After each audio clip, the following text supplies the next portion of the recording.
Pemirsa Mahardika Channel 21, kami sekarang berada di lokasi wisata alam yang agak tersembunyi ini di Desa Kapa, sekitar 1 kilometer dari pusat kota Mantang Lempang 2. Mudah-mudahan ini bisa berkunjung kemari.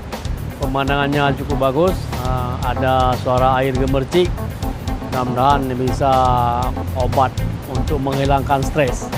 Juga ada makanan minuman yang bisa kita nikmati. Suasana sorenya cukup bagus. Mudah-mudahan bisa berkunjung kemari untuk menikmati tempat-tempat wisata yang sifatnya masih alami. Ini mudah-mudahan kita bisa jumpa kembali di tempat-tempat wisata yang lain. Demikian, mudah-mudahan bisa untuk mengobati dan menikmati makanan dan minuman-minuman yang segar di tempat ini. Terima kasih. Assalamualaikum warahmatullahi wabarakatuh.